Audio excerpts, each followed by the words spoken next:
All righty, welcome in, welcome in. So yeah, I kind of wanted to talk about. So I wanted to talk about guys I really like for the 2026 NFL draft. Kind of discussed a few guys: Caleb Banks, Jordan Tyson, guys I really like. Yeah, Caleb Banks, interesting story from Louisville to Florida.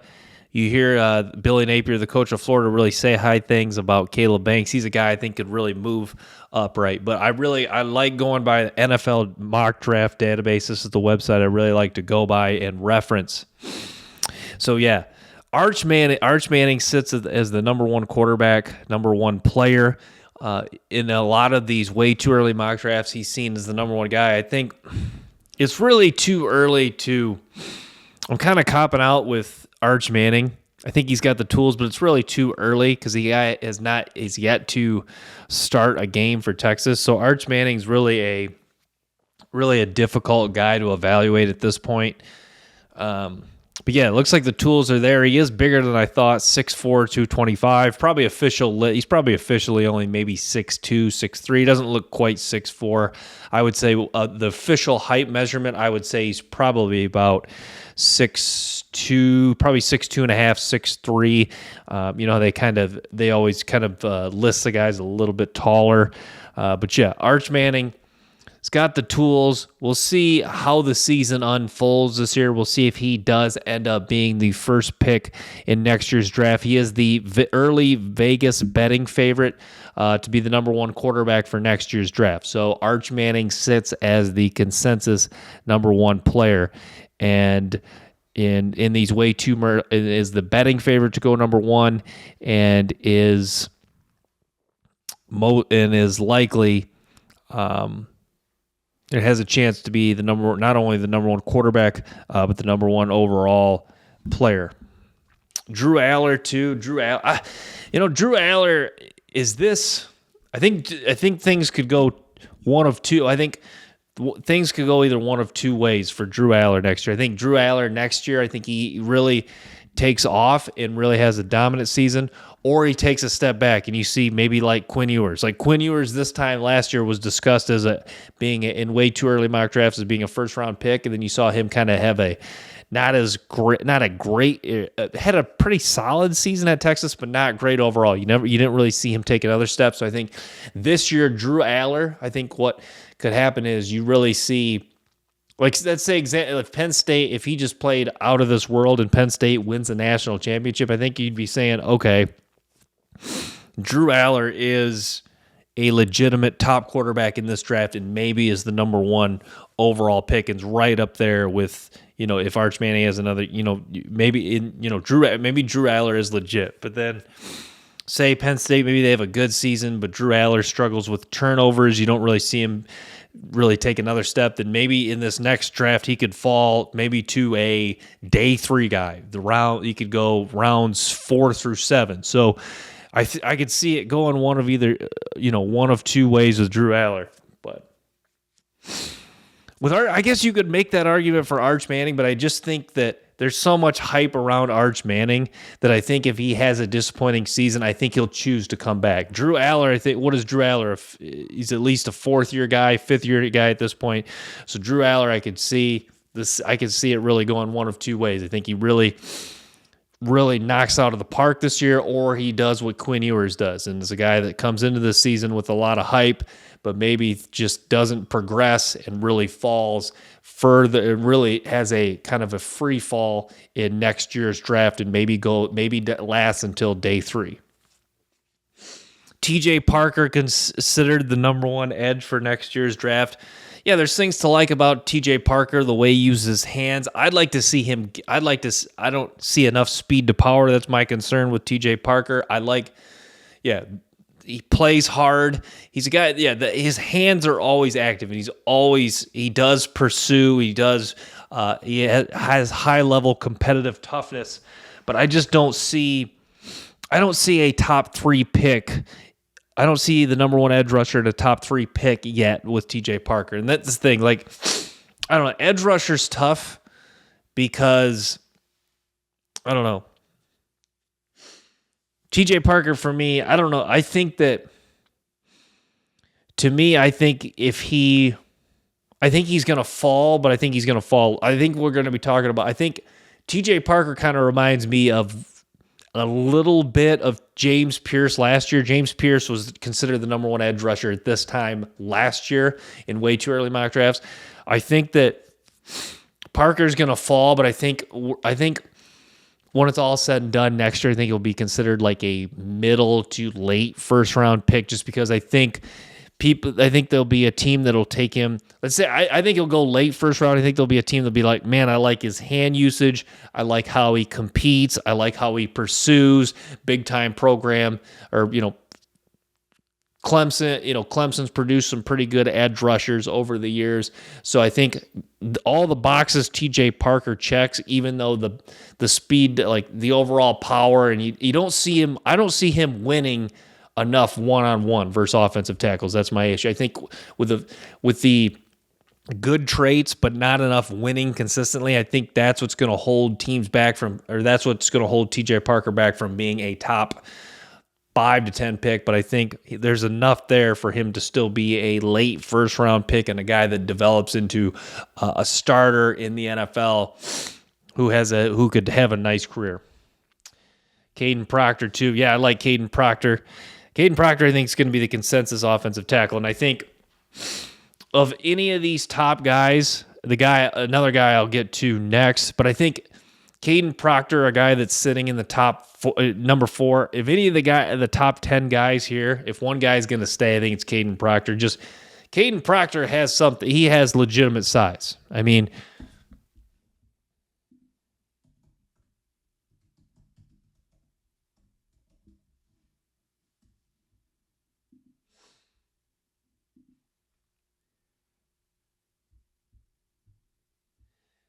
okay, yeah, this was from a couple years ago. 6'7", 360. That's back in 2023. I don't know. Is there a more recent height and weight? Yeah, 6'7", 330. So he's down in weight a bit, which is actually probably a good thing. Yeah, so 6'7", 330 pounds at least. The size is there, and he backs it up on tape. I mean, no one really moves this guy. I mean, that's the thing when you got a guy that big. Like, even though Caden Proctor's tape isn't flawless, when you have a guy that big, it's really just difficult to move this guy. So you really see, just by his sheer size alone, you see he's hard. Has a strong anchor in pass protection. And he has pretty good quickness off the snap.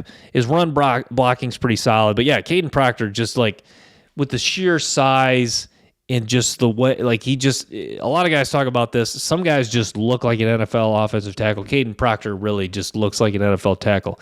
Looks the part, and he basically plays the part. Now, I got to watch a little bit more tape on him, but I would say Caden Proctor, to me, I would say he is the consensus number 1 offensive tackle. Maybe one guy passes him, but I have a hard time seeing this guy not being a top 10, top 15 pick as of now.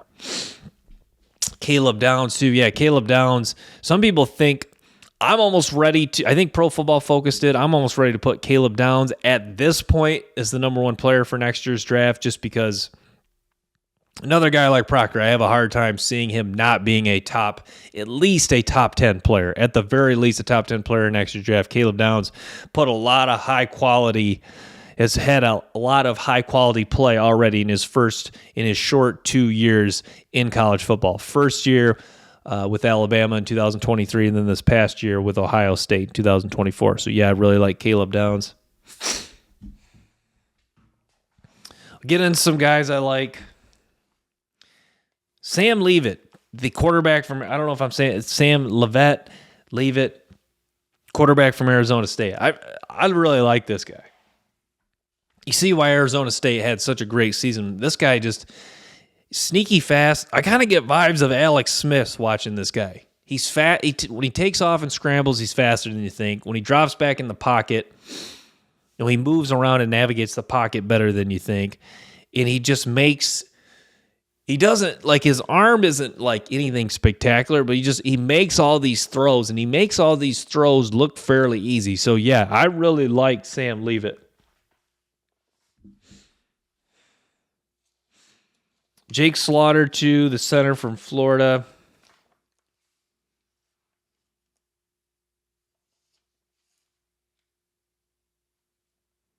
Logan Jones, another guy, too, I like from Iowa. Logan Jones, a really good player.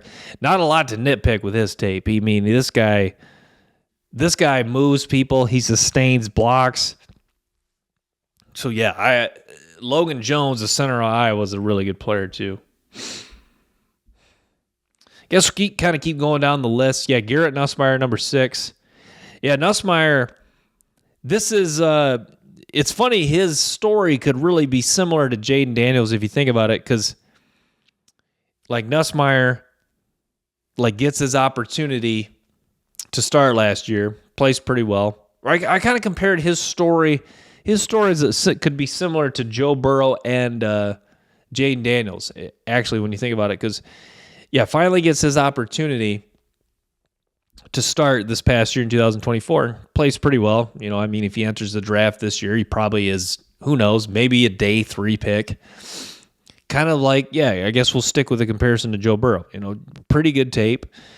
But if Nussmeier comes back this year, and with some of the traits he's displayed, he does have pretty good traits overall. Arm strength, moves around well, makes pretty good decisions. If he comes back this year, and he just makes... And he just really knocks it out of the park this year, and LSU's just really playing high-level football on offense, similar to Joe Burrow in 19 and even Jaden Daniels in 23. Then you could be saying, okay, maybe Garrett Nussmeier is a legitimate top 3 pick and arguably maybe is the best quarterback in this draft or the second best quarterback. So Garrett Nussmeier has an interesting, or it could be, it's interesting because it could be a similar story to the past 2 NFL quarterbacks that LSU, or the past 2 first-round quarterbacks that LSU's produced in Joe Burrow and Jaden Daniels. Lenora Sellers from South Carolina. I like Lenora Sellers. Pretty good player. Like the way he throws the ball. He's got pretty good size. So, yeah, I mean, Lenora Sellers, pretty nice player too. And, I think he's definitely – I wouldn't be surprised if he's being talked about as one of the better quarterbacks for next year's draft. Cade Klubnik, too.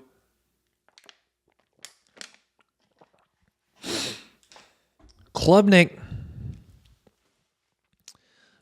to me, he has not really gotten better. I think, I don't know, Klubnik's kind of a tough evaluation. To me, I think Cade Klubnik being ranked high is kind of a mix of, still there's hope, 5-star quarterback, big-time program that's produced NFL quarterbacks in recent years. It's a mix of that, and I think it's a mix of, okay, is this, quarterback's a valuable position. Does he put it all together this year with the traits he's displayed? He's bulked up, and I would say he's gotten a little bit better.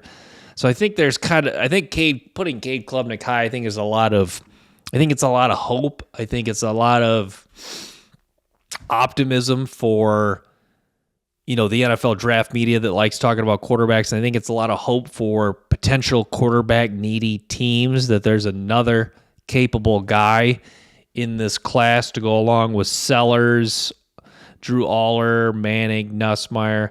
It seems like that's in a given year. Let's take the 2024 NFL draft class. It seems like in a given year, it seems like NFL teams and NFL media want at least 4 or 5 to have to have a good discussion, because everyone likes to talk about quarterback. To have good discussions, it seems like the NFL media wants to have 4 or 5 good quarterbacks. So you mean if you have Klubnik, Sellers, Nussmeier, Drew Aller, Arch Manning, that's 5. If you have 5 good quarterbacks to discuss ad nauseum during the NFL draft process, it seems like that's what the media wants, and it seems like the NFL is just constantly, obviously, looking for more and more quality quarterbacks. And if there's 5 quality quarterbacks that are ranked in the top 10 for next year's draft, then that can make NFL teams confident that the NFL teams that are quarterback needy, that can make them confident they can get their guy, or they can get a capable guy high. So, yeah. Peter Woods, too. I like Peter Woods' tape in high school. You watch him at Clemson, and I don't see... It's kind of the same thing with T.J. Parker. I don't see him winning one-on-one enough. That's my issue with Peter Woods. I don't see enough winning one-on-one, which is weird because I thought the opposite in high school. I thought he was winning one-on-one more often, but in college, I just don't see him winning enough one-on-one. I don't see a lot of explosive power, strength at the point of attack. I don't see that. And similar to it's similar to TJ Parker. The hand usage is good, but it's like, that's why hand usage is kind of tough for me, because it's one thing it's a trait that I think is important, but I don't look at it as closely as like explosive strength, power, ability to get off of blocks, just shedding blocks. Because the thing about hand usage is, if a guy is using his hands effectively in college, it kind of makes me question, kind of the case with Parker and Woods here, is like, are they using their hands more because they need to do so, because they don't have the confidence they can get off the block with their explosive power, strength, and leverage? Is that why they're using their hands? Or are they using their hands just because that's another element that they're trying to add to their game? So that's my question with Peter Woods and TJ Parker is the hand usage another component they're trying to add to their game, or is it them trying to compensate because they're lacking in other areas and they're not as confident in their ability to get off of blocks with their pure power, explosiveness, leverage? So that's my issue. That's the issue. Those are the questions I kind of had. That's the question I'm proposing with Peter Woods and TJ Parker is, do they have, I don't know, can they develop the explosive strength power element to their game? Francis Mauigoa, offensive tackle from Miami. Yeah, I like Mauigoa. Big time recruit out of high school, 5-star guy. You want to see him continue to get better this year. I wish he sustained blocks a little bit better. But I do think he does have a pretty good anchor, and I think he is pretty good overall in pass protection. I want to see him sustain blocks a little bit better so he can kind of solidify himself as one of the top offensive tackles and be worthy of this early top 10 ranking on the consensus. So that's kind of where I stand with Mauigoa. And then Anthony Hill Jr. from Texas. Anthony Hill, this is a guy, I got to be honest, I got to watch more tape, but the athleticism jumps off the tape. I mean, the ability to pursue ball carriers with the pure explosive speed this guy had. You see why this guy was a 5-star linebacker. A lot of speed, a lot of explosiveness, just really gets after it. And the dude is an athlete and makes a lot of tackles, makes a lot of plays. So Anthony Hill Jr., a really good player. Keldrick Falk, this is a guy to keep an eye on, defensive lineman for Auburn. Yeah, this guy can really get off blocks, and he's got some power, he's got some size, got some length. So I really like Keldrick Falk out of Auburn. Jeremiah Love, the running back from Notre Dame. That guy has legit speed. It's kind of going down the list. Avion Terrell, A.J. Terrell's brother, pretty good player. Danny Dennis Sutton, the edge rusher out of Penn State, number 33. I like Danny Dennis Sutton. This guy plays his tail off, and like the effort is off the charts with Danny Dennis Sutton. He's a guy to me, and when I watch him get off the snap, it's like this dude, like when the ball snapped, this guy, it almost like there's there's a just sheer belief in his head he's going to get to the quarterback some way. And this guy just finds a way to get to the ball and finds a way to get to the quarterback somehow. He's got a natural feel for rushing the passer, and he can just create plays you saw him come down with an interception. So this guy not only is just a pass rusher, relentless pursuer, but a playmaker and a guy that can force turnovers. So I like Danny Dennis Sutton.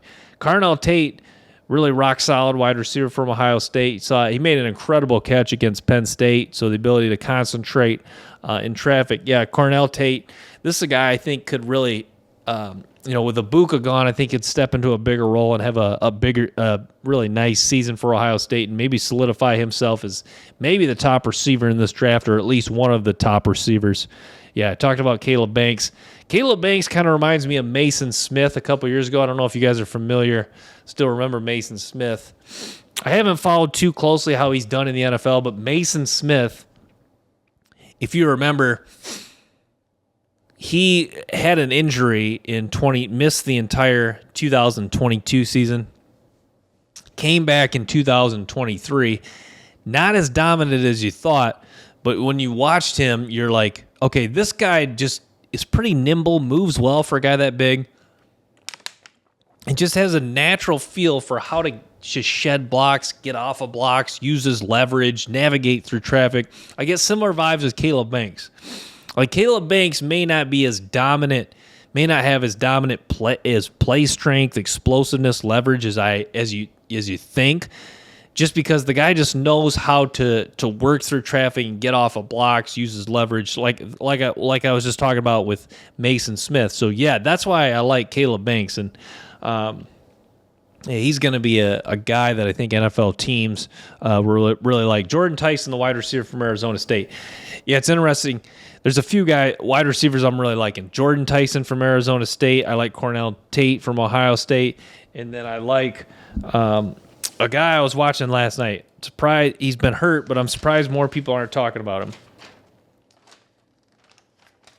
Deion Burks was at Purdue, transferred to Oklahoma, only plays in a few games at Oklahoma this year. But those are three receivers I'm really liking right now. Cornell Tate from Ohio State, Jordan Tyson from Arizona State, and then Deion Burks, the former Purdue receiver, now at Oklahoma.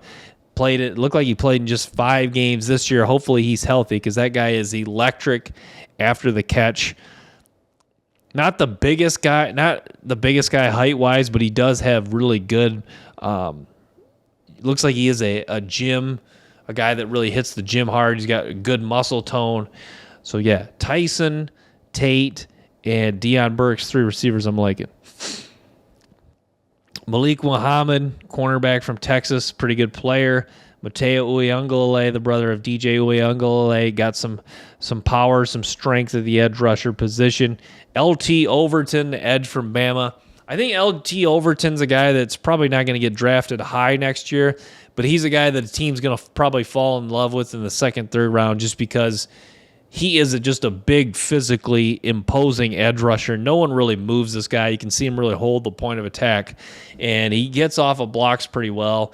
He's not a guy that's going to win.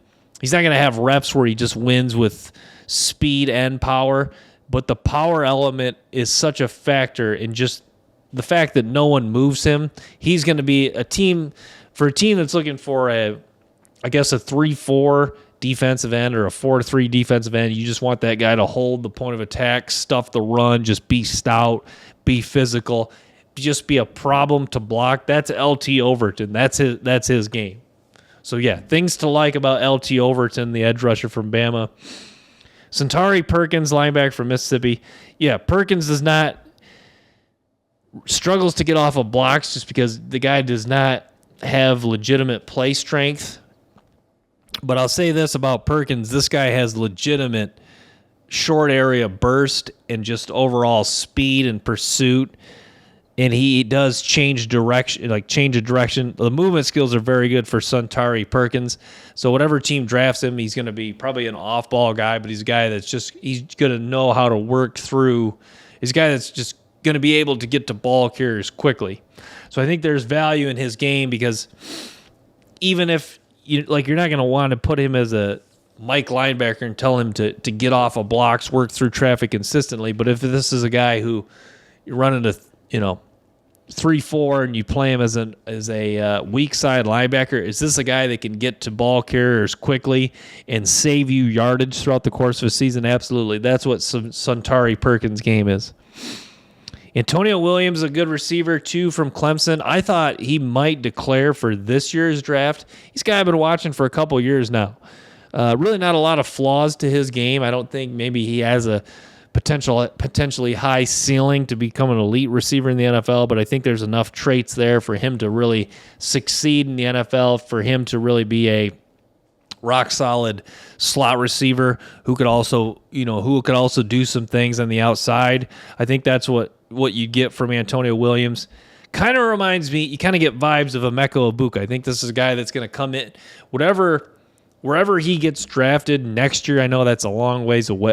Next year is a ways away, but I think whatever teams drafts him, you're saying, okay, we've got us. This guy is going to be at the very least a wide receiver 3 with maybe wide receiver 2 upside. So I think that's kind of where I stand with Antonio Williams. He's going to be a wide receiver 2 or wide receiver 3.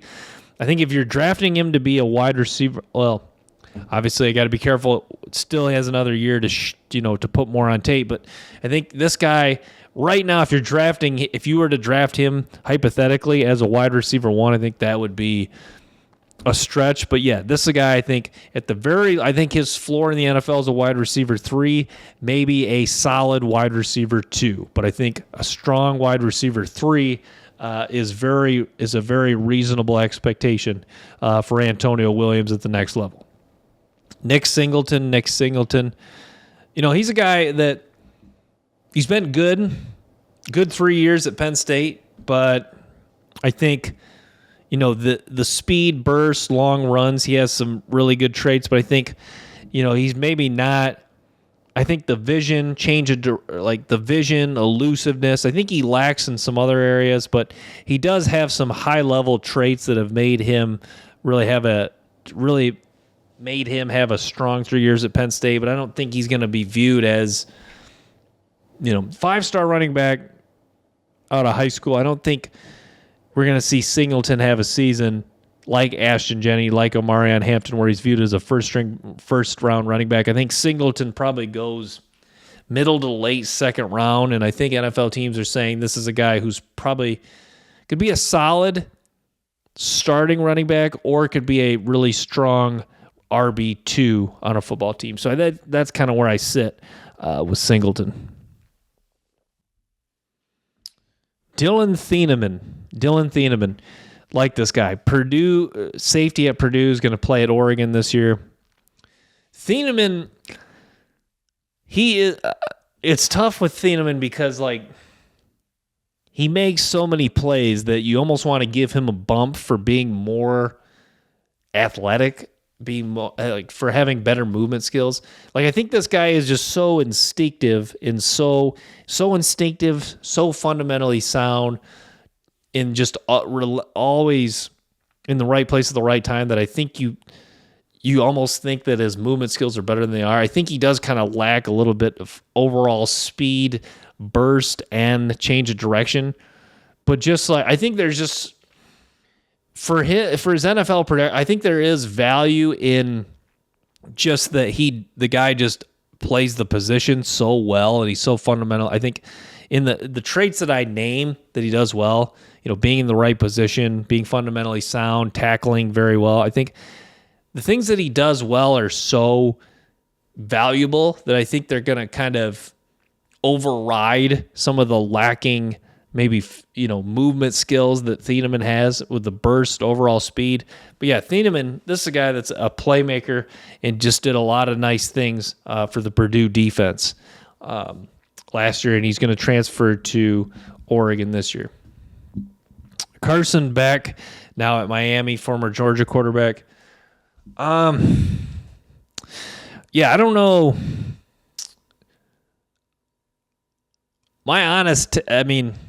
My brutally honest take with Carson Beck is I guess I would say that I don't want to say overrated necessarily, but Carson Beck's tough for me because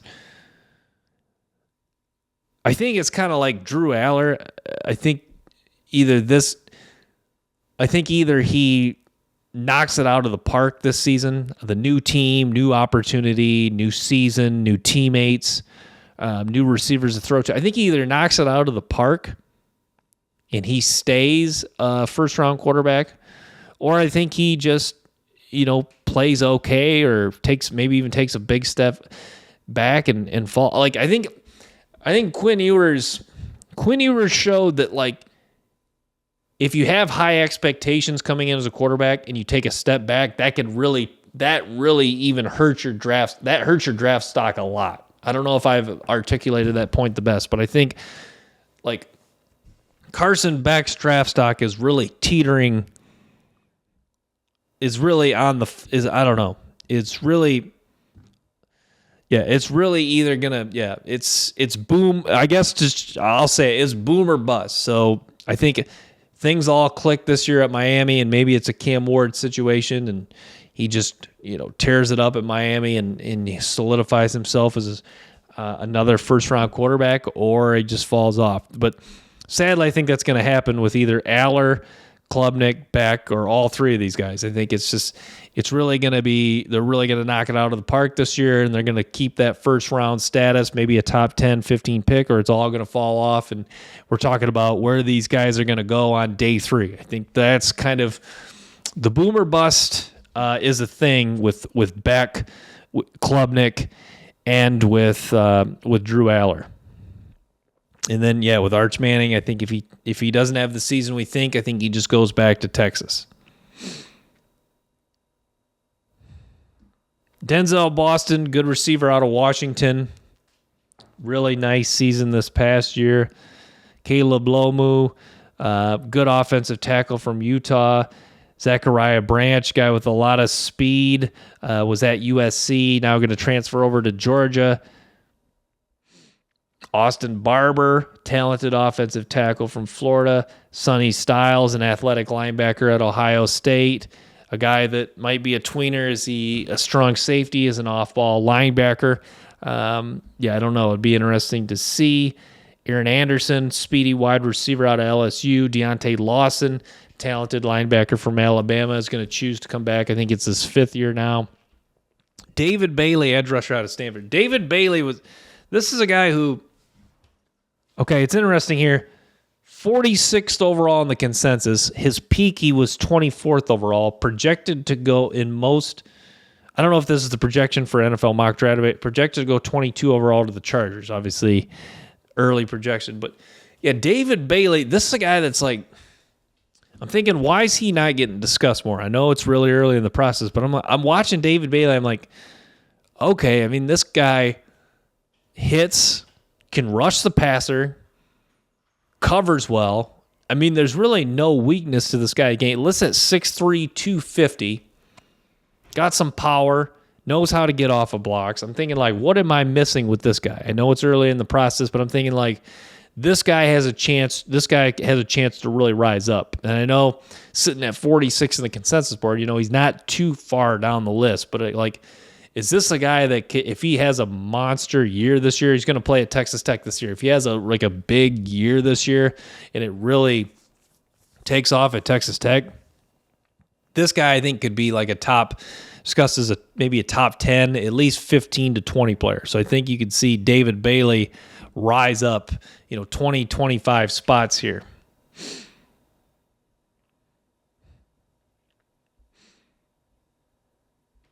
It's weird. I started to like more and more guys that got down the list. Yeah, Jake Slaughter, good player. Harold Perkins, very interesting. You saw him really burst onto the scene as a freshman and then has not.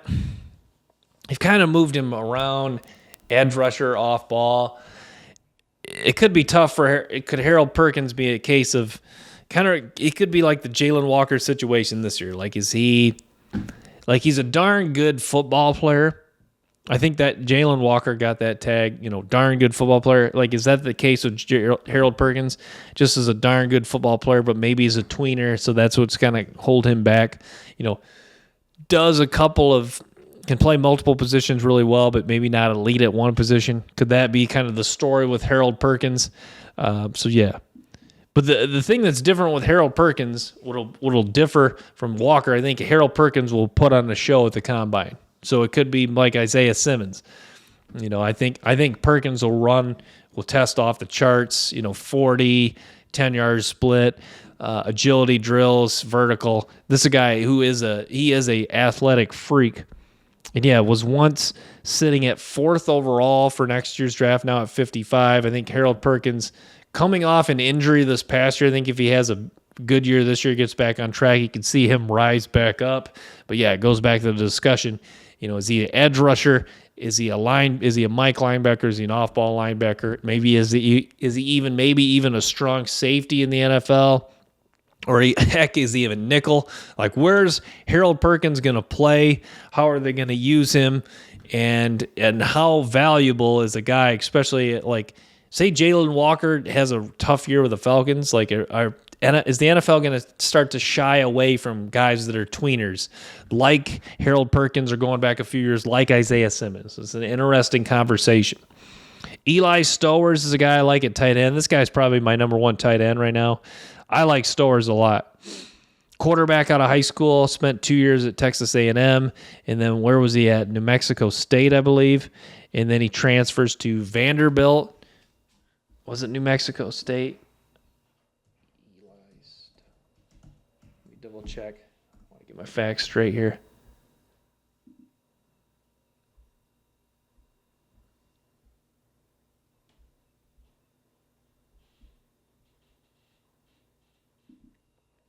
Yeah, he was a high school quarterback. Yeah, New Mexico State. 2023 was at New Mexico State, was at A&M in 21 and 22. Yeah, Stowers would probably be my tight end one. I really like Eli Stowers. Awesome football player. You see him gets off the line of scrimmage does a lot of good things after the catch.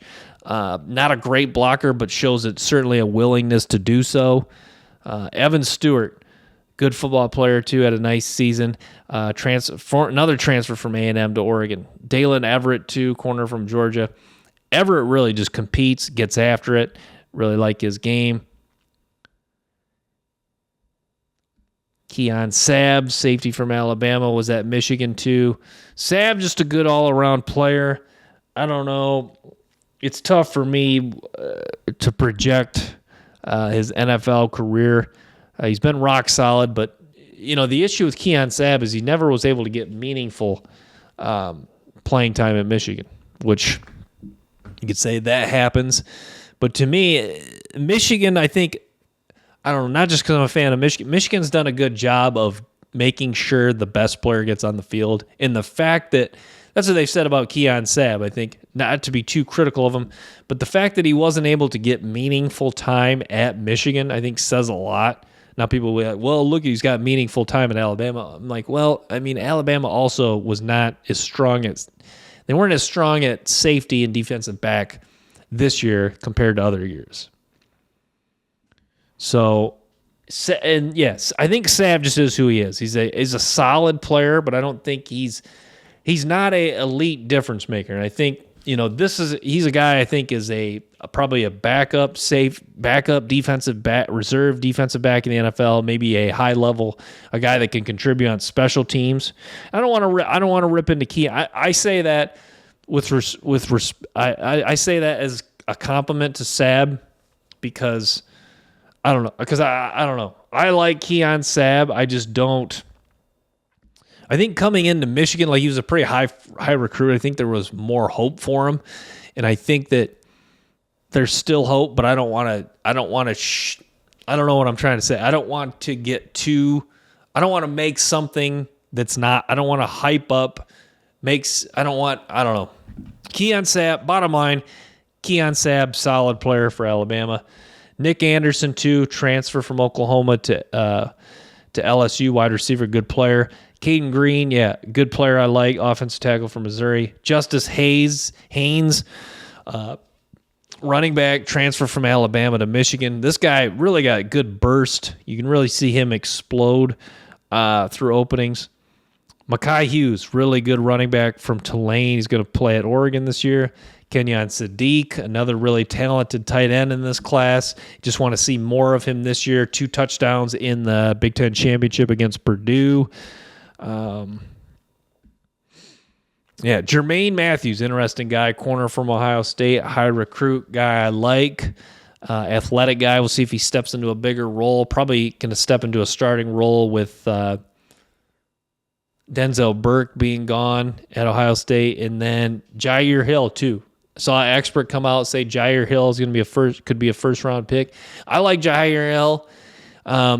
Got burnt a few too many times for my liking, but Michigan did put him in tough situations at times, playing man to man quite a bit. So, yeah, Jair Hill, there's some things to like about him. Good athlete, pretty high 4-star recruit. So, yeah, Damani Jackson. Damani Jackson, I don't love his movement skills. I don't think he has like burst, speed, change of direction. I don't think all of that's necessarily great with him. But you see why he was the former 5-star, number 2 overall cornerback recruit, right up there with Will Johnson and just behind Travis Hunter, is because the guy's got some ball skills, and yeah, he does just have a natural feel. He does this. You can tell playing football looks like it comes pretty naturally for him. Like he's not a guy that's he's. I don't know if he played another sport in high school. To me, like if he did, I could see him being a guy that just I don't know. Bottom line, I think he's a good athlete. I just don't. I think he's lacking in some areas that'll hold him back from becoming a really good NFL football player. But I mean, as far as can make good hands to come down with interceptions. Pretty good one-on-one, pretty good in man-to-man coverage, press man, off man. I liked him a little bit more in press man because he's got some size, he's got some play strength.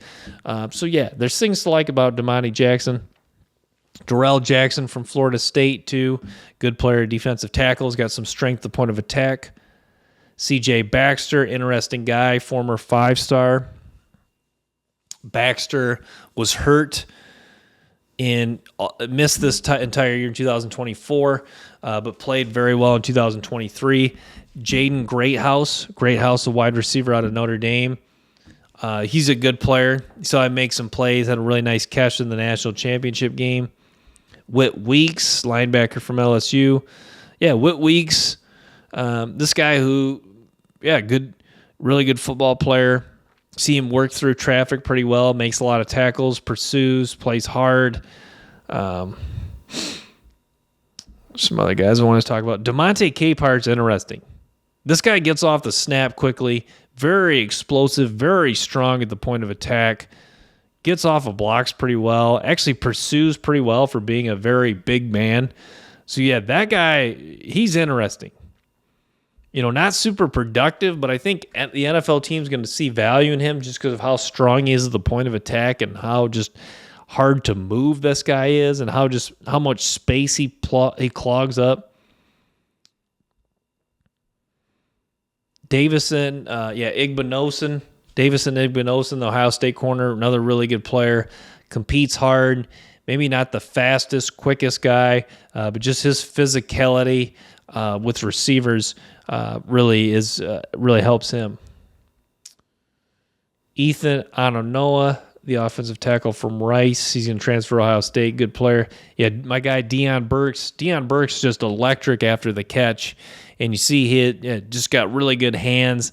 And you can tell he's got a belief he's going to come down with the ball even when he's tightly covered. They'll throw it to him, and this guy just has when he has the ball in his hands, the guy is just on a mission to get upfield and try to take it to the house. That's what I love about Deion Burks, former for Purdue Boilermaker, now at Oklahoma, injured most of this past year, played in just a few games, but good player. Raylan Wilson, this is a guy that I think I just want to see more snaps of him. Talented linebacker from Georgia, just want to see a little bit more of him. Mason Thomas, too, the edge from Oklahoma. Guy that legitimately could win with speed. And this dude, the thing I love about Mason Thomas is he is who he is, or he plays true to who he is, and he doesn't care. I think what NFL teams will love about Mason Thomas is is that he is who he is, meaning he's never going to be a guy who wins speed to power. The guy just wants to line up and try to run past the offensive tackle And he does actually have some strength in the upper body. He does pretty good with his hands. But I love this about that he wants to win with speed and he wants to win relentlessly with it. Like he knows that's his strength and he plays to that strength every single play. I love that about Mason Thomas. Like I think there'll be some NFL, and I think that NFL teams will love that about him. It goes back. I've been like that too. That's why I have problems with. It goes back to the tweener conversation, like with Harold Perkins and with Jalen Walker. I kind of am shifting away from guys that are tweeners. I want guys that just do one thing very well. Most, at least, like if, for example, because that's the thing. Like Mason Thomas is probably could be a guy that goes late day 2, day 3. Like I'd say, like I think Mason Thomas could be a guy that probably goes round. Let's say he goes late 3rd round. Okay, an NFL team really falls in love with Mason Thomas 3rd round. That's probably going to be a team that just goes, okay, we're looking for another speed, quick edge rusher. This guy, Mason Thomas, does this and he owns it. That's his game, and he just wants to do that every play. We like that about him. We know that's his strength. We know he's not never going to be a guy that wins with power, wins with speed to power, guy that consistently holds the point of attack. We know that's not his game, but we're looking for a speed edge rusher, a guy that just relentlessly pursues ball carriers. So that's what I love about Mason Thomas. He knows his strength, and he plays that strength every single play. Chandler Rivers, too. Okay. Yeah, this is the puzzling one right here. Okay. This is why there's NFL draft discussions. This is why there's mixed opinions. Sitting at 103. So Chandler Rivers, cornerback out of Duke, right? 103 in the consensus here. He's been as high as 18. To me, this is the number 1 corner in the draft. And I have to say that wholeheartedly. I don't know what I'm missing with Chandler Rivers when you watch his tape. I mean, first of all, very good muscle build, plays fast, plays aggressive, can cover man-to-man, will tackle, great acceleration and burst. You see the instincts to read plays. It's all the traits are there for Chandler Rivers. I think it's simply just because he plays at Duke. I mean, you look at he had an absurd 3 interceptions, 9 pass breakups last year. Not a lot of teams really targeted him. There was a game I watched against SMU. They just didn't really target him. But you watch in the Miami game, absurd interception, acrobatic interception. You see, leaping ability, ball ability to make plays on the ball. It's all there for Chandler Rivers. I'm not sure what I'm missing with this guy. Absolutely love this guy. This is my number 1 corner. Logan Jones, too. Awesome center out of Iowa. Talked about him already. Another guy, Rocco Beck, okay? Kind of similar with this discussion I'm having. Kind of similar to what I was just talking about with Chandler Rivers. I don't know why more people aren't talking about Rocco Beck at quarterback. Like, to me, I'm thinking last night, I'm watching Rocco Beck's take. I'm thinking, like, if this guy's playing at Texas or Ohio State or Alabama, this guy's probably being talked about with Klubnik. Maybe not to the level of Arch Manning, but this guy's probably talking about right up there with Klubnik, Beck, Aller. He's probably being discussed as a top 10 player, top quarterback for next year's draft. I just don't know what I'm missing with Rocco Beck. I mean, you see, like if you ask me, like, I didn't watch a lot of Iowa State last year, but if you watch, why was Iowa State pretty successful last year? I'm thinking, well, they had Jaden Higgins, they had Jalen Knoll, 2 NFL wide receivers. Matt Campbell's a decent coach. Iowa State's been a decent program the last 5 to 10 years, whatever. But you put on the tape, and it's like a lot of the reason Higgins, Knoll, the tight end they had, this Iowa State offense was so successful. Rocco Beck was distributing the football very well. See the ball really jump off his hands, his timing, accuracy from short, medium, even long range. You see the touch he has. It's all there from Rocco Beck. I really don't know. Like, I think he's a guy that'll rise, but I don't. Like, I think this is might be how it'll go with Rocco Beck. I think that he could be talked about similar to, I guess, Tyler Shuck this year, where you're like, okay, there's not a lot of hype for him to go first round, maybe even early second round.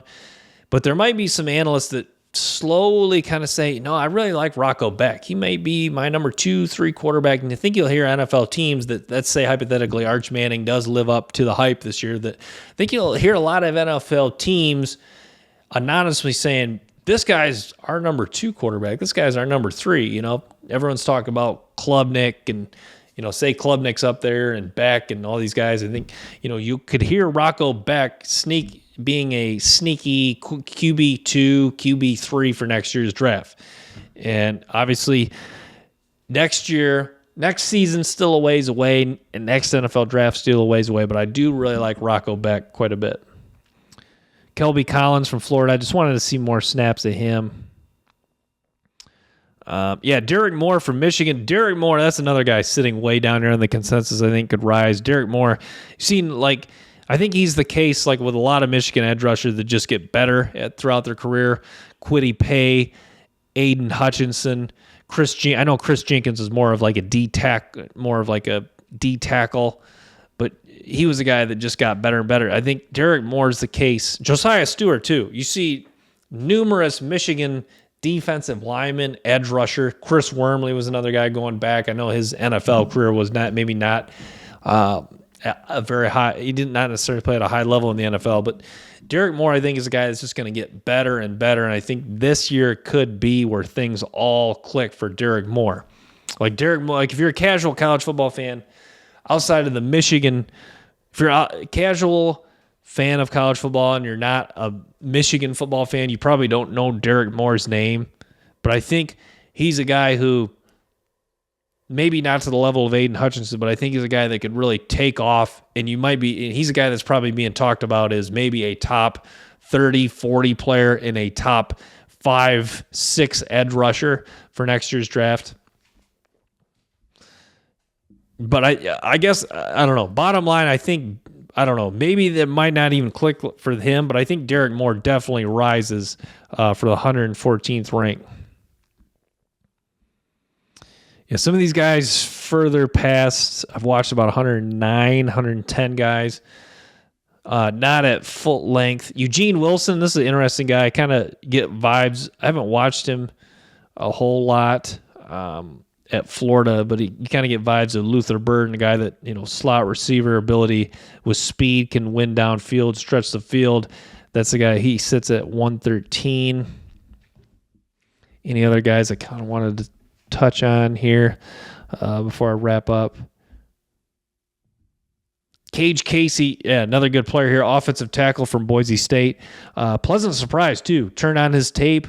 Really not a lot to nitpick. You know, good all-around player, 93 the consensus. I think he's a guy that rise. Torrin York, another guy here, linebacker from A&M. A lot of things to like too. Just a really rock-solid linebacker for A&M. Parker Brailsford, good interior offensive lineman for Bama. Fernando Mendoza, pretty solid quarterback for Cal. He's going to play at Indiana this year. D'Angelo Pons, a really feisty, talented corner from Indiana. Like his game, high-level competitive toughness.